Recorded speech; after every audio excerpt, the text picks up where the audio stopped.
승자는 저는 매수자들이 아닐까. 결국에는 답답한 거는 아마 집주인들이 될 것 같습니다. 매물을 내놓는데 안 팔리면 결국에는 내놨다는 얘기는 팔아야 될 이유가 있는 분들이잖아요. 결국에는 시간이 지나면 초조한 거는 저는 이번에는 매도자들이 아닐까 싶습니다.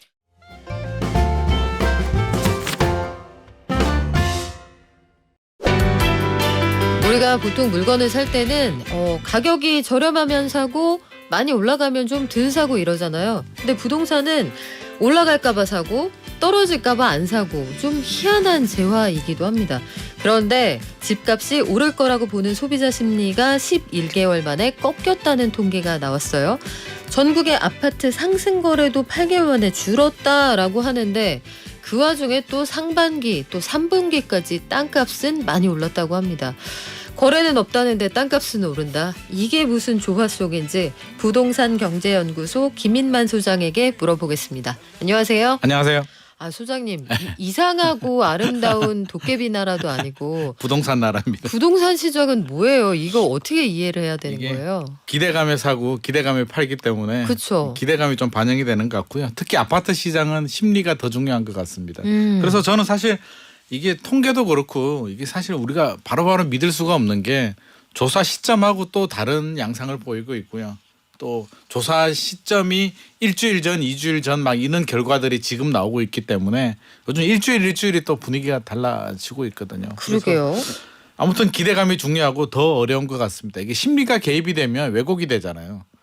어제 무슨 뉴스가 나오면 또 그쵸. 달라지기 때문에 사실 참 굉장히 어렵습니다. 살면서 사는 제일 비싼 거고 제일 빚 많이 지고 사는 건데 아, 그럼요. 이게 이성에 따른 판단보다는 심리가 많이 영향을 미친다. 근데 사람들은 이성이라고 생각을 합니다. 자, 그래서 그 이성과 심리의 그런 복잡한 짬뽕 같은 것들이 만든 결과 이번 주 부동산 시장 동향은 어떻습니까? 네, 사람들이 이제 KB하고 부동산원 통계하고 이제 다르다는 이야기를 좀 많이 하고 있는데요. KB는 왜 상승으로 나오는데 왜 뉴스는 아니라고 하느냐라고 하는데 그래서 제가 KB도 좀 살펴봤는데 KB 10월 9일자 통계를 보면 변동률은 0.02였는데 10월 16일 이번 주도 0.02 똑같이 나왔고요.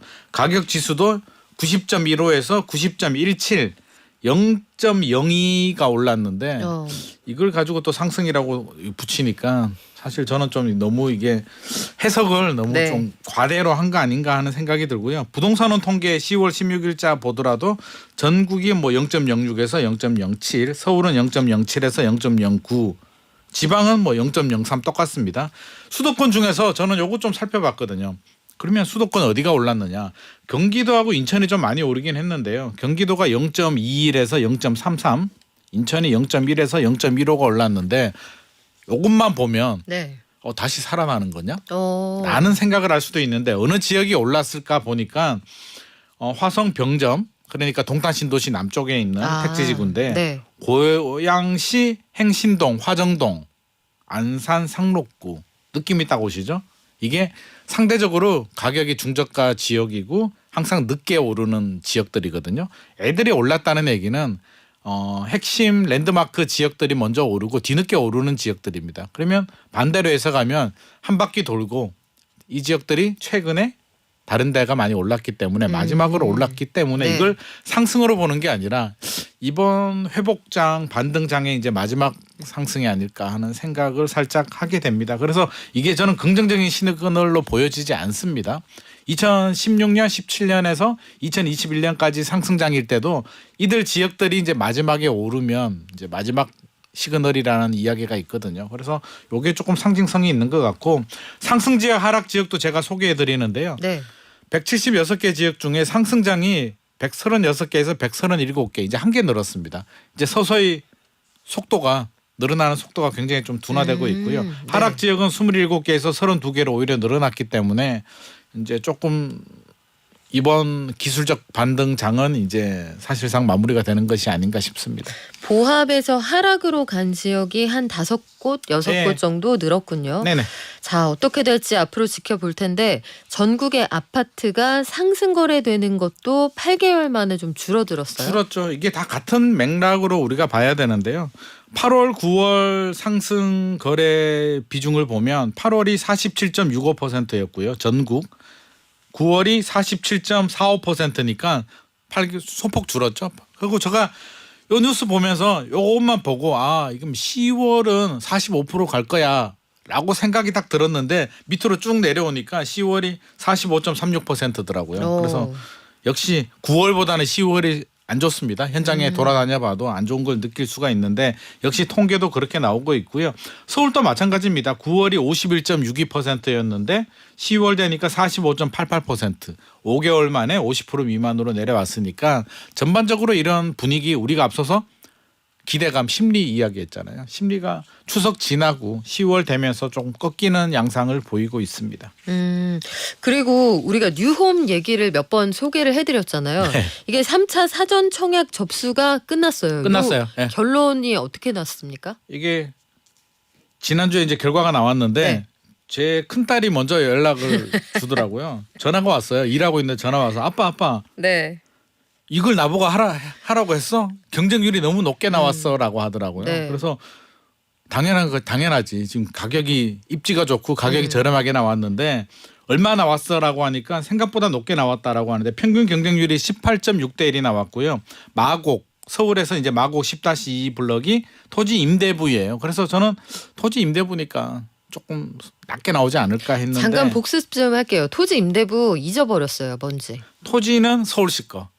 건물은 내가 분양을 받는 겁니다. 그러니까 건물 가격이 3억 1천만 원 정도 돈을 내고요. 월세 한 70만 원 정도 내야 됩니다. 땅값을 내가 땅 빌려 쓰는 값을 빌려 쓰는 값을 내야 낸다. 되는데 그게 좀 마음에 안 들 수도 있잖아요. 그래서 저는 경쟁률이 한 30대 1 나오지 않을까 했는데 이게 69.4대 1이 나왔습니다. 그래서 제 딸이 흥분해가지고 전화를 한 것 같습니다. 이걸 나보고 하라는 거야? 되지도 않는 걸 왜 하라는 거야? 라고 혹시 하는데 모르니까. 네. 네. 그냥 연습 삼아서 공부하는 셈 치고 하라고 했다라고 제가 이야기는 했는데 하남 교산 또 48대 1이 나왔습니다. 제 딸이 한 번 더 흥분했습니다. 제가 마곡하고 하남 교산 2개 하라고 했는데 둘 다 높게 나왔고요. 네. 구리 갈매가 26.3대 1이 나왔습니다. 그래서 전반적으로 요즘 분위기 청약시장 또 살짝 꺾이는 것 같아라고 했는데 왜 이렇게 높게 나왔느냐라는 이야기들이 나오고 있습니다. 그러게요. 청약 시장에서 분위기가 감이 안 온다라고 했는데 그냥 원칙은 하나인 것 같아요. 산 좋고 물 좋고 경치 좋으면 그쪽으로 사람 몰리고 맞습니다. 입지 조건 안 좋고 비싸면 안 가는 거죠. 요즘 철저하게 가격하고요 입지 따지고 있습니다. 최근에 이제 동탄 신도시에서 분양이 나왔는데 뭐 13만 명이 몰렸다고 하더라고요. 그래서 보니까 역시 분양가 상한제가 적용돼서 가격 경쟁력이 있기 때문에 이제 높게 나오는 거고요. 일단 뉴욕 같은 경우는 주변 시세의 한 20-30% 정도 저렴합니다. 가격 경쟁력이 확실히 있고요. 네. 입지가 너무 좋잖아요. 마곡 가더라도 저도 깜짝 놀랐는데 그렇게 좋은 줄 몰랐는데 그냥 마곡 택지지구 안에 그냥 옆에 있는 블럭이기 때문에 입지 굉장히 좋습니다. 그러면 우리가 생각해야 될 게 6월에 동작구 수방사 기억나시잖아요. 아 그때가 2차였습니다. 네. 이번이 3차인데 2차가 얼마였냐라고 제가 다시 한번 자료를 찾아보니까 2차가 평균 경쟁률이 48.4대 1이었더라고요. 이번이 18.6대 1이니까 3분의 1 토막 났거든요. 그래서 사실은 안 좋아진 거다. 6월에 비하면 서울은 6월이 분위기 좋았거든요. 그러니까 6월보다는 3분의 1 토막 났으니까 뉴홈도 입지 경쟁력이 6월보다 나쁜 게 아니거든요. 이번 또 좋았음에도 불구하고 3분의 1이니까 이게 좋게 나왔다기보다는 오히려 6월보다는 안 좋게 나왔습니다. 그 점은 우리가 좀 체크를 하고 넘어가야 될 것 같습니다. 근데 그때 수방사부지 거기는 올라가면 한강도 보인다고 하고 대박 났죠. 네, 그 중심에 있어서 그래서 그런 거 아니에요? 물론 수방사 영향도 있었는데 그때 남양주 왕숙도 그렇고요. 이번에 3기 신도시 중에 인천 계양도 나왔는데 인천 계양이 10대 1을 못 넘었거든요. 그래서 사실은 인천 계양 같은 경우는 저는 인천시에 거주하시는 분들이라면 거의 무조건 청약을 해야 되는 지역임에도 불구하고 우리가 뉴스에 나오는 마곡하고 하남 교산만 좀 관심을 가졌고 나머지는 관심을 안 가졌기 때문에 조금 안타까웠고요. 인천 계양 같은 경우는 혹시라도 다음에 기회가 나오면 인천에 거주하시는 분들은 놓치지 말았으면 좋을 것 같습니다. 자, 그러면 청약 시장은 어떻게 분위기가 이제 완전히 꺾여서 한동안 이렇게 좀 조용해지는 거예요? 지금 청약이 꺾였다는 얘기는 이게 굉장히 좀 의미가 있는데 이게 네. 실수요자 시장이거든요. 이게 다주택자들이 들어오는 시장이 아니라 그렇죠. 무주택자거나 1주택자들이 추천 물량으로 들어오는 시장인데 실수요자조차도 내 집 마련을 주춤하고 있다라는 데 좀 의미가 있는 것 같고 결국에는 저는 그런 영향이 있는 것 같습니다. 최근에 뉴스 보면 무섭잖아요. 좀 전에도 우리 해외 소식 전해주면서 뭐 해외 뭐 그 금융기관장들도 뭐 경고의 메시지도 주고 막 이런 얘기 나오니까 사실 좀 심리적으로 굉장히 좀 위축이 되는 부분이 있고 한국은행 총재도 한마디 했잖아요. 뭐 1%대 금리 생각도 하지 말라고 하니까 그런 부분이 전반적으로 다 영향을 준 것 같습니다. 그래서 최근에 미계약도 늘어나고 있는데요. 저는 건설사들도 이제 좀 빨리 이 변화되는 흐름을 좀 체크를 해야 되겠다. 이걸 무시하고 배짱 분양하면 다시 미분양이 늘어날 가능성도 있기 때문에 고분양가 전략이 더 이상은 먹히지 않을 것 같습니다. 그래요. 지금 분위기 봐서는 일반 분양에서 만약에 일반 분양 평당 분양가가 1,000만 원 올라가면 조합원들이 받아가는 돈이 뭐 얼마씩 늘어난다. 보통 그런 공식이 있잖아요. 네네.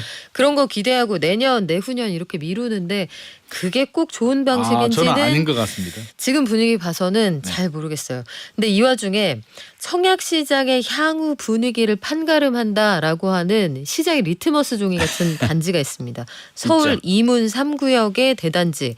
이쪽은 시장 전망이 어때요? 이게 저는 굉장히 중요한 지금 청약 시장의 흐름을 결정하는 바로미터라고 생각을 하는데요. 왜냐하면 세대 수가 4,321세대입니다. 거의 미니 신도시급 우리 하반기에 나오는 물량 중에 가장 많은 물량이 나오고 있고 사실 강남은 다 미뤘기 때문에 지금 안 나오는데 네. 이게 가장 관심을 가지거든요. 그래서 인문 3구역인데 위치도 좋습니다. 지하철 1호선 외대 압력 초역세권 단지고 저도 한번 6월인가요? 8월이었나요? 한번 소개해드렸는데 레미안 라그란데 1구역, 네. 인문 1구역도 우리가 했는데 1구역보다 위치가 더 좋습니다. 1단지, 2단지, 3단지가 있는데 1단지, 2단지는 역세권의 위치가 좋고요. 3단지는 조금 떨어지는데 라그란데보다 입지는 좋은데 가격은 얼마 나왔느냐. 가격이 레미안 라그란데 8월에 분양했던 게 10억 9천 정도 전용 84가 나왔는데 이번이 12억 원을 조금 넘었더라고요. 그래서 한 1억 원 정도 더 높게 올랐네요. 나왔습니다. 올랐어요. 네. 그래서 이문, 휴경, 뉴타운 중에서는 가장 높은 고분양가로 나왔는데 주변 시세를 보면 주변 새 아파트 디센시아 시세가 12억 좀 넘거든요. 그래서 지금 시세대로 이제 분양을 했습니다. 이제 약간 배짱 분양을 한번 했는데 이게 먹히면 저는 청약 시장이 건설회사들도 여전히 기존 전략을 고수할 것 같고요. 네. 여기서 계약률이 좀 안 좋게 나오면 야 이거 분위기 장난 아닌데 이 고분양가 더 이상 하면 안 될 것 같아라고 갈 것 같습니다. 그래서 지금이 굉장히 중요하고 라그란데 같은 경우도 지금 저층 물량들은 남아 있거든요. 그래서 층수 좋은 데는 좀 계약이 될 것 같고요. 네. 층수가 안 좋은 거는 미계약이 좀 나올 것 같습니다. 좀 남을 수도 있을 것 같다. 왜냐하면 조합원들이 로얄동 로얄층은 먼저 선점했고요. 남은 그쵸. 물량을 이제 좀 풀기 때문에 네. 사실 타입이나 층수를 보면 타입이 마음에 들면 층수가 저층 물량들이 좀 많이 있습니다. 그래요. 이게 시장에서 향후 분위기를 판가름할 수 있는 대단지라고 해서 저희가 소개를 해드렸어요. 4,321세대. 근데 서울의 아파트 매도 물량이 계속 쌓인다. 이 네. 얘기는 상반기 지나고부터 슬금슬금 저희가 계속 맞아요. 해드리게 되거든요. 네네. 매도 물량이 늘어나고 있다. 이거를 어떤 사인으로 읽는 게 이 시점에 맞습니까? 결국에는 부동산 시장을 바라보는 관점이 사람 마음이 똑같잖아요. 그렇죠. 똑같은 현상을 보고 해석을 다르게 하는 거거든요. 주춤한데? 추가 상승 여력이 좀 약해 보여라는 데는 공통점이 있는데 매수자들은 지금 따라가면 물론 갑자기 떨어지진 않겠지만 여기서 내가 취득세 내고 대출이자 내고 나중에 양도세 내고 내가 얼마를 벌까. 지금 들어가서 큰 수익이 없겠다라는 생각에 일단 관망으로 돌아섰고요. 나는 지금은 안 들어갈래. 집주인들은 야 떨어지지는 않는데 생각해 보니까 많이 오를 것 같지도 않아. 많이 오를 것 같으면 내가 매물을 회수하는데 그건 아니니까 호가를 살짝 올립니다. 예를 들어서 지금 시세가 10억 원이면 10억 2천 정도는 매물을 내놓는 거고 매수자들은 나 9억이면 들어갈래. 10억은 안 할래. 라고 하기 때문에 거래가 안 되는 거예요. 거래가 안 되니까 매물이 늘어나는 거고 집주인들은 회수를 안 하는 겁니다. 그래서 결국에는 이게 좋은 징조는 아니고요. 지금 보합세의 전형적인 양상인데 이번 승자는 저는 매수자들이 아닐까. 결국에는 답답한 거는 아마 집주인들이 될 것 같습니다. 매물을 내놓는데 안 팔리면 결국에는 내놨다는 얘기는 팔아야 될 이유가 있는 분들이잖아요. 결국에는 시간이 지나면 초조한 거는 저는 이번에는 매도자들이 아닐까 싶습니다. 그래서 궁금한 게 뭐냐면 이 매도자들이 물량을 계속 내놓는 이유가 고금리를 못 견뎌서 던지는 거다 이렇게 주장하는 분들도 아직은 아닙니다. 있는데 그건 아니다. 아직은 아니라고 봅니다. 왜냐하면 아직은. 그걸 못 견디고 던진다면 호가를 내려야 되거든요. 그랬으면 팔릴 값에 내놨겠죠. 그렇죠. 그러니까 네. 아직은 그 정도까지는 아니고요. 저는 항상 말씀드리는 게 만약에 우리 회사에 퇴직하시는 분들 있잖아요. 갑자기 퇴직을 하게 되면 준비 없이 퇴직하시는 분들이 가정의 위기가 언제 오냐면 바로 오지 않고요. 1년, 2년은 버티거든요. 받은 퇴직금에 네.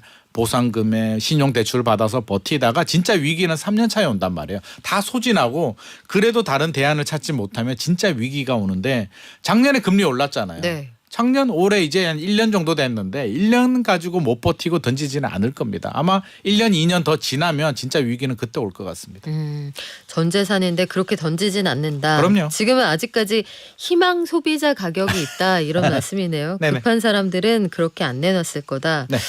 근데 매수세가 관망으로 돌아섰다. 그러면은 올해는 이 시장이 그냥 쭉 가는 거예요? 지금 분위기는 이대로 갈 것 고압세로 같습니다. 이제 여기서 특별히 정부가 규제를 풀어줄 것 같지도 않고요. 규제를 더할 것 같지도 않고 금리가 오르거나 내리지도 않을 것 같고 동결이 최선이기 때문에 저는 내년 총선까지는 이 분위기 갈 것 같습니다. 근데 이 와중에 전세 사기가 계속 얘기가 나오는데 네. 이번에 그 수원도 보니까 뭐 처남 아들 다 기획부동산에 다 짜고 엄청나더라고요. 쳤다. 네, 뭐. 이런 얘기가 나오고 불법 근생 빌라가 최근에 3년간 3천 채가 넘었다. 근생 빌라는 또 뭐예요? 근생이 우리 건축법에 건축물을 9개로 구분을 하거든요. 그렇게 많아요? 네. 그래서 단계가 있어요. 그 용도 변경하게 되면 단계로 이렇게 올라가는데 근생은 상가라고 보시면 됩니다. 주택이 아니라 상가인데 7단계입니다. 주택은 8단계. 8단계인데 이거를 불법으로 사용하는데 왜 불법을 하냐면 주택이 주차장을 많이 지어야 되거든요. 세대당 한 대. 근생은 덜 지어도 돼요. 그러면 건축주 입장에서는 근생을 집어넣게 되면 세대수를 늘리는 효과가 있습니다. 주차장을 덜 해도 되니까. 그러면 진짜 머리가 너무 좋아요. 애 많이 쓰네요. 진짜. 애 많이 씁니다. 그러면 이게 지하나 1층을 근생으로 허가를 받아서 지어놓고 원룸 같은 거로 임대를 주는 거죠. 실제로 상가인데. 불법이네요. 불법이죠. 네. 불법인데 이게 문제가 뭐냐면 이게 이렇게 돼버리면 물론 주거용으로 사용하게 되면 실질 사용하게 되면 뭐 주택 임대차 보호법 대상이 될 수는 있는데 이게 근생이다 보니까 또 대출을 많이 받아요. 그러면 이게 임대차 보호법 적용 안 되게 또 이게 약정을 그렇게 거는 경우들도 있거든요. 그래서 자기가 근생인지도 모르는 분들이 또 상당히 많이 있습니다. 아니 많을 것 같아요. 이게 그냥 생긴 게 똑같습니다. 겉만 봐서는 내가 이 빌라가 이 빌라의 성격이 뭔지까지 일반인이 어떻게 알아요? 그러니까 건축물 대장을 떼보든 계약서 내용을 꼼꼼하게 봐야 되는데 그걸 사회 초년생들이 잘 모르기 때문에 이런 사례들이 많이 늘어나고 있고 오히려 이게 더 위험한 거죠. 일반 주택보다도 더 위험한데 적발된 게 3천 건이고 실제로는 훨씬 더 많이 있을 겁니다. 아마 내가 살고 있는 빌라가 근생 빌라인지 모르는 분들 많을 텐데 많아요. 건축 대장이라는 거는 그냥 아무나 떼볼 수 있는 거예요? 뗄 수도 있고요. 뭐 요즘 무료로도 다 확인할 수가 있습니다. 서울시나 뭐 각 지자체별로 확인할 수 있는 데가 있기 때문에 일사편리라고 해가지고요. 지자체별로 확인할 수가 있고 서울은 부동산 정보광장에 보면 다 확인할 수가 있습니다. 그래서 건축물 정보도 한번 보시는 것도 좋을 것 같습니다. 건축물 정보까지 봐야 되는지 몰랐어요. 아니 우리 왜 이렇게 강제로 똑똑해져야 되는 거예요? 그러게요. 요즘 굉장히 피곤하고 똑똑해져야 되고 미국의 파월 한마디도 신경 써야 되고 그러니까요. 정말 피곤한 삶을 살고 있습니다. 알아야 되는 것도 많은데 전세 사기 이런 이야기가 계속 나오는 와중에 허그가 대신 물어준 돈이 2조 원이나 된다. 이런 통계도 있네요. 굉장히 많아요. 이게 작년만 하더라도 단기 순손실이 1,126억이었고요. 보증 사업 손실이 1,000억 정도였는데 1,064억인데 지금 8월까지 대위 변제액이 2조 원 정도. 2조 원이 넘었고요. 사실상 이게 경매 넘겨도 거의 회수가 안 되거든요. 한 20%밖에 회수가 안 되기 때문에 손실이 거의 2조 원 넘는다고 보시면 될 것 같습니다. 결국에는 이 돈이 또 우리 세금이기 때문에 저는 그런 생각도 들어요. 사기하시는 분들 당연히 문제입니다. 강력한 처벌도 해야 되는데 사기꾼들. 허그도 좀 가입을 받아줄 때 조금 더 꼼꼼하게 그냥 서류만 보고 하지 마시고 권한을 좀 부여받아가지고 집주인 정보라든지 세금 체납 정보라도 좀 확인하고 한 번 더 필터링 해주면 좋지 않을까 하는 생각도 듭니다. 허그는 인력이 좀 늘어나더라도 아마 국민적인 동의가 될 것 같아요. 인력도 늘어야 되고 좀 권한을 받아서 시스템도 좀 갖추면 계약서 보증보험 가입하기 전에 한번 좀 검증하는 그런 게 좀 필요하지 않을까 싶네요. 그리고 한 사람이 진짜 너무 많이 가지고 있다 이러면 임장도 진짜 한번 가보고 이런 임장도 거 가야 필요할 되고요. 것 이게 같아요. 말이 안 되잖아요. 한 사람이 10채 이상 가지게 되면 기본적으로 그런 분들은 저는 일정 부분은 좀 예치금으로 에스크로 제도 네. 우리가 강력히 야, 밀고 있는 거잖아요. 너 한 30% 정도는 강제 예치해. 그쵸. 그래야만 우리가 허가해 줄게 정도는 해야 되지 않을까 싶습니다. 네, 지금까지 부동산경제연구소 김임난 소장이었습니다. 고맙습니다. 감사합니다.